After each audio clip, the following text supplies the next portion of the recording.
The attorney's letter came as a deep shock to me. My Uncle Jeremy had died by his own hand. The coroner's report was unequivocal. He hanged himself in the loft. My initial surprise and distress past, I considered the news. It seemed clear that Derceto had exercised a thoroughly morbid influence on my uncle's mind.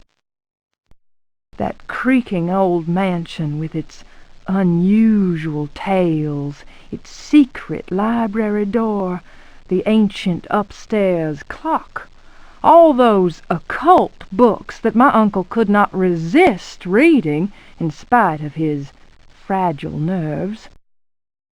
Fate had pointed its finger. Derceto had trapped its prey. Mr. McCarthy, the family lawyer, suggested selling the old house.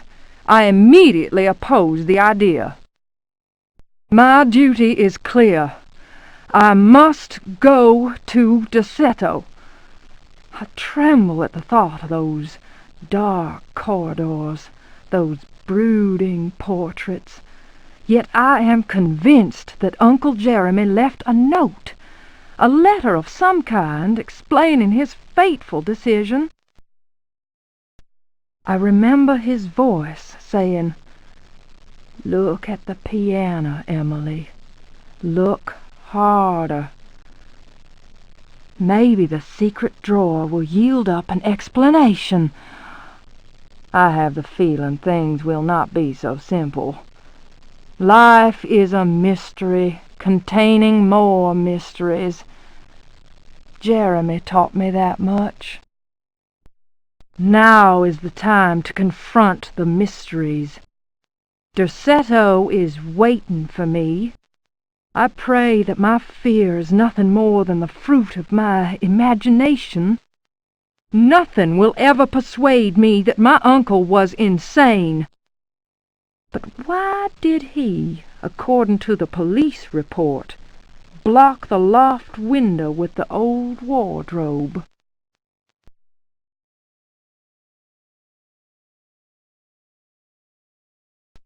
On my door, a dull brass plate says Private Detective. The few friends I have call me Carnby. The others call me the Reptile. I don't care to think what my banker calls me. These days, I leave my letters unopened.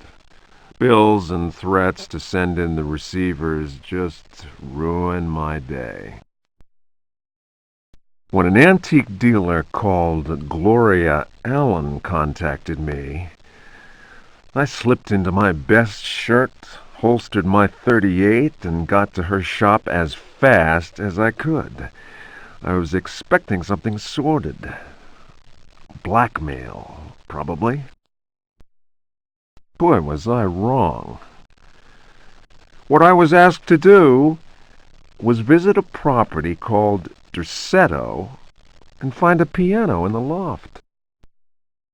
It was an old piano with secret drawers, the kind people who buy stuff in antique stores go crazy over. The Derceto house is supposed to be piled high with classy junk, furniture, books, paintings. It looked like whoever owned Derceto was about to get cleaned out. I was going to bring up the subject of money when Gloria Allen handed me $150 and a key. I kept myself from grinning at the thought of my banker's surprise. He doesn't like his victims getting away. I looked over a copy of the police report. The former owner of Derceto, a guy called J. Hartwood, had hanged himself in the loft. The coroner concluded it was a clear-cut case of suicide. I promised Gloria Allen I'd give the place a look over. My report will be ready in a couple of days. I've been reading up on the history of the old house. It's the kind of place ghosts run away from in terror. Grisly murders, curses, lunacy. Luckily, devil worship makes me smile, so this is my idea of a paid vacation.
They are coming!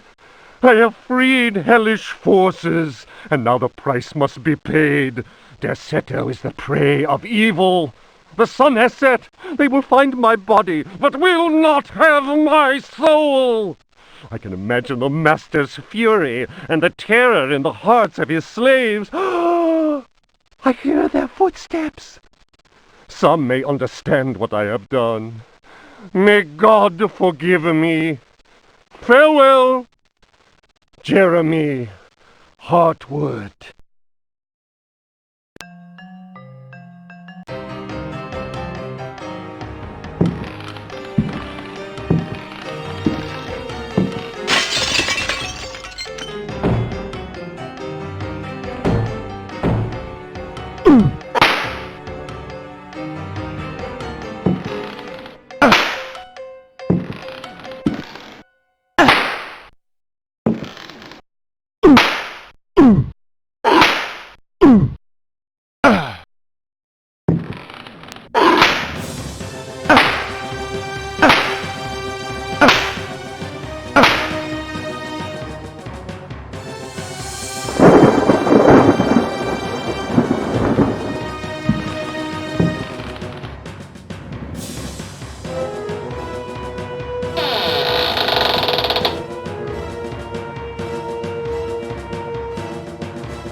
Fragment of the Myth of the Golden Fleece. Translation Edouard de Villeban. Hesperides Publications. Then Perseus came across Ichios, who had been turned into stone. He spoke to his companions and said, "Beware of the Medusa. He who looks into their eyes is doomed to the same fate as that which befell poor Ichios, and will never more set eyes on Seriphos." "Must we go blindfolded?" asked Eumolpus. "Take up your bronze shields and polish them until they flash in the sun," answered Perseus. "Fill your hearts with courage. May Artemis guide us as though we were an arrow from her quiver." But Eumolpus was not satisfied. "Why do that, Perseus? Is 3 inches of sharpened metal not enough to destroy these accursed creatures?" Then Perseus drew his sword, which shone and glittered in the sun, and with it he dazzled Eumolpus. "Now what can you see?" the companions of Zeus' sons laughed. "Let us set to work, so that our shields may shine like mirrors."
Diary of Jeremy Hartwood.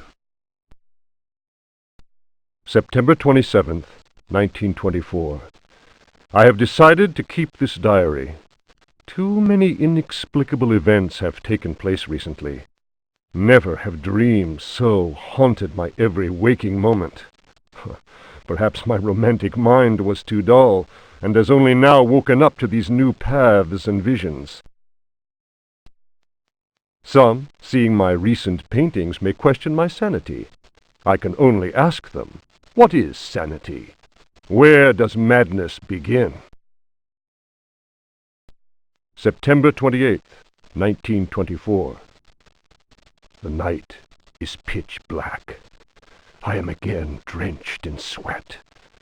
I was wandering in the dunes, among giant standing stones. They were arranged in a circle, and the wind whistled about them. I plunged my hand into the soil and felt that repulsive thing which was trying to catch me. It seized me. I struggled to break free of its loathsome embrace and managed to tear my hand away. It was covered in sticky substance. I was gripping a knife. October 5th, 1924. The stone circle is a pentacle. Derceto's library is filled with books on the occult. I will study those books until I find some explanation for the dreams. The visions that haunt me must be connected to my discoveries. I shall have to undertake a profound exploration of my dreams. December 16th. Dear God, I have found the knife. It was hidden here, and what I have learned fills me with apprehension. It is a sacrificial dagger belonging to some unholy cult. The thought of that blade tearing through human flesh horrifies me, yet I must continue my research. Derceto is a storehouse of treasures. Was my father right, after all? January 23rd. I spend all my days plunged in dusty books. The servants are convinced I am mad. At night, I awaken them with my screams. The dreams are draining what sanity I still have. I have tried staying awake, but in vain. My visions have changed. No doubt the influence of my father's research. February 7th, 1925. The Dark Man, that is what I call him, has revealed his true face to me. He appeared, as usual, near the fireplace, but this time he approached me. His terrible smile will haunt me to my dying day. His breath was ice, and his burning eyes froze me. I could not move. I know, as surely as I have ever known anything, that the face I saw, the face that has turned my nights into hellish torture, is the mask of death. March 10th. My exhaustion is beyond description. The endless reading burns my eyes. It seems that pirates frequented the area. Dr. Herbert insists I keep to my bed. I have moved to another bedroom and sleep much better now. The dark man has not gone, however. I know it. He will wait for as long as he must. Unless I, Jeremy Hartwood, can find a way to send him back to whatever hell he comes from. March 11th. My poor knowledge of Greek and Latin is a serious handicap to my reading. I have, nevertheless, made a great step forward. I drew the symbol on the floor. He can no longer go there. I want him to understand that I can do the same thing in my bedroom. I can imagine his rage and frustration. Only last night he found his way back into my dreams. March 13th. The translation will seriously dent what money I have left. I cannot paint. My pictures are clearly the work of a lunatic. The collector Thornhill's embarrassed smile was proof of that. March 29th. He has come back. He found the door to my dreams. I am too weary to attempt any defense. I have no strength left to fight, and he knows it. He considers me dead already. Could I possibly? March 30th. How ironic! The cave my father sought for so many years is here, beneath the house. Wait, the butler discovered a crack in the cellar wall. A breeze blows in through it, icy and repugnant. I am filled with horror at the thought of my father dying in this place. I will carry to my grave the vision of his face contorted in the agony of that fatal heart attack. His body was twisted. He had wept. His fingernails were torn and bloody from scrabbling at the floor. Dr. Gray concluded that death had been due to a heart attack. It was Waits, who some time later was informed that my poor father had in fact bitten off his tongue and choked on his own blood. March 31st. I explored the caverns in a dream. The dark man came with me. Strangely, I felt almost well. How can I describe what I saw? No. What words are capable of explaining such evil? I realized that my death was of no interest to him. The dark man wants something else. He seeks a body. His avid servants are now free. I am the cause. It is almost funny. A curse is on Derceto. From the foundations to the very rooftop, I can no longer struggle, let alone eradicate the evil that grips the house. The end is very near, I can feel it. I have taken the decision to... May he who finds this diary pray for my soul.